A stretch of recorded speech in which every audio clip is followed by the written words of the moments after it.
चलो देखो पहले क्या है, इस सवाल ऐसा सवाल बनाने के लिए दो गो बात, ठीक है। पहला अलग है, दूसरा अलग है, उसके बाद तीसरा निकलना है। मतलब दो गो सवाल जुड़ा हुआ है तब जाके तीसरा का मान निकलना है। तो सबसे पहले तुमको दो अलग अलग सवाल बनाना है। क्या बनाना है? पहले दिया गया है एपी में 5वां पद, ये ना 5वां पद माना ये दिया गया है,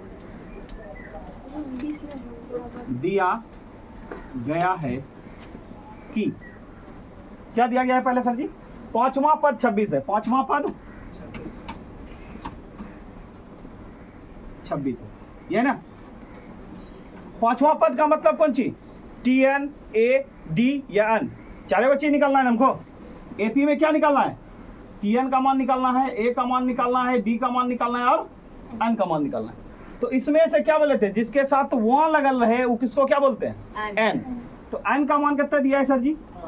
यही ना वहां लगल है, इसका मतलब हो गया 5। और जो संख्या होता है पद के बाद जो संख्या निकलता है उसको क्या बोलते हैं? टोटल नंबर, मतलब टी एन। टी एन का मान कितना दिया है? 26। ये दो चीज दिया है ना। एक जो पहला सवाल है उसमें ये दो चीज दिया गया है, एक है 5, एक है 26। इसमें 5 हो गया एन का मान, टी एन हो गया 26 का मान। और दूसरा पद है, दूसरा जो सवाल है उसमें है 10वां पद 51। इसका मतलब है कि यो हो गया एन का मान, यो हो गया टी एन का मान। तो एक सवाल में 2 गो एन 2 गो टी एन। तो इससे हमको क्या निकालना है? पहले इसका पद निकालते हैं, कितना पद आएगा। तो टी एन का सूत्र क्या होता है? A plus N minus 1 into D. अब एक बात बताइए सर जी, इसमें ना तो ए का मान पता है ना ही डी का मान पता है, दोनों का मान नहीं पता है, उसको रहने देंगे। टी एन का मान कितना आया? 26 बराबर ए का मान तो नहीं दिया गया है, छोड़ देंगे। एन का मान कितना दिया है? 5 माइनस 1 और डी का मान भी नहीं दिया है। इसमें से 2 मान नहीं दिया है, ठीक है। इसीलिए 2 सवाल दिया है कि आपको पहले दोनों का मान को क्या करना होगा? समीकरण में लाना होगा। तो पहले बनाते हैं, पहला क्या आएगा? 26 बराबर ए प्लस 5 में से घटिया कितना हो जाएगा? इसके आगे कुछ बढ़ेगा? इसमें 2 को समीकरण निकालना पड़ जाएगा, तो हम आगे बढ़ नहीं सकते हैं, जिसको समीकरण 1 मान लेंगे। हो गया। अब लिखेंगे पुनः।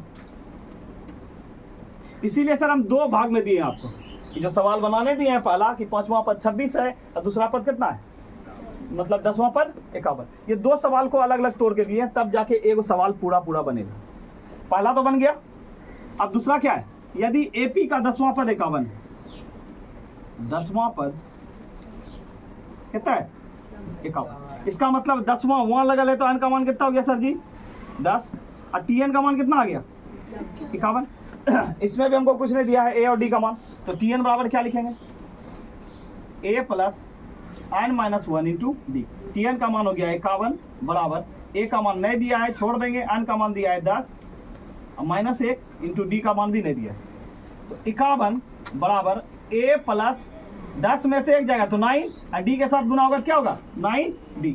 इसको समीकरण काहे समीकरण मानेंगे सर जी? काहे कि इसमें 2 गो का मान नहीं दिया है, एकलो में 2 गो का मान नहीं दिया है। जब 2 गो मान नहीं दे तो उसको समीकरण मान लेते हैं।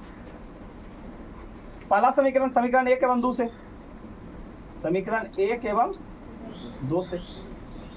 समीकरण 1 क्या दिया है? पहले हमेशा याद रखिए, जिसका मान बड़ा है उसको ऊपर लिखेंगे। तो समीकरण 2 का मान बड़ा है, समीकरण 1 का मान नीचे है, आराम से घटाने में फायदा हो जाएगा।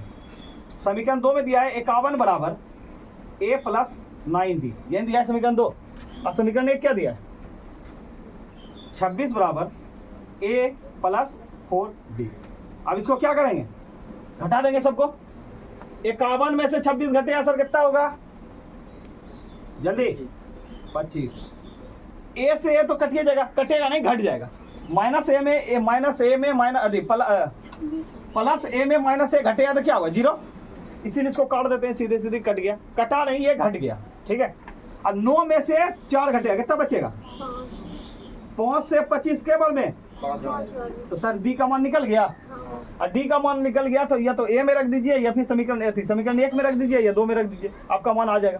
पहला निकालते हैं समीकरण 1 से ही। डी का मान समीकरण 1 में रखने पर, अब बताइए सर समीकरण 1 का मान क्या दिया है? 26 बराबर ए प्लस 4d। अब इसमें डी का मान रखेंगे, क्या होगा? 26 बराबर ए प्लस 4 और डी का मान कितना है? डी का मान 5। तो जाएगा 26 बराबर ए प्लस 20 ई प्लस में इधर आके माइनस तो 26 में से 20 घट गया सर जी, कितना बच गया? 6। एक कमान निकल गया। अब आपको क्या कहता है निकालने? 15वां पद में आराम से निकाल दीजिए। तो 15वां पद, अब बताइए 15वां पद का मतलब n का मान कितना दिया? 15। ए का मान कितना निकाल लिए? 6। डी का मान कितना आ गया? 5। तो नहीं निकल जाएगा tn का मान? तो tn बराबर लिख दीजिए a plus n minus 1 into D. तो tn बराबर हो जाएगा सर, a का मान दिया गया है 6 प्लस 15 माइनस 1 और डी का मान है 5। तो 6 प्लस 15 में एक जगह तो 14 गुना 5, 14 पंचे 70, 70 छो 76, मतलब टी 15 का मान कितना निकल जाएगा? 15वां पद बराबर 76। अब tn अगर नहीं देना है सर जी तो यहाँ रखिएगा n का मान कितना आया है? 15 ना, यहाँ दे दिए t15, t15, t15। तो 15वां पद कितना निकल गया? अब बता के समझ में आया? ये दो गो समीकरण को एक करना है, हमेशा याद रखना। इसमें दो गो सवाल दिया रहता है, ठीक है। ये दोनों सवाल को जब क्रॉस करेंगे तब पता चलेगा हमको ए का मान और डी का मान, और डी का मान से जितना संख्या बोलेगा, जितना पद निकालने बोलेगा सब निकल जाएगा। ठीक, दिमाग में घुसा कि नहीं?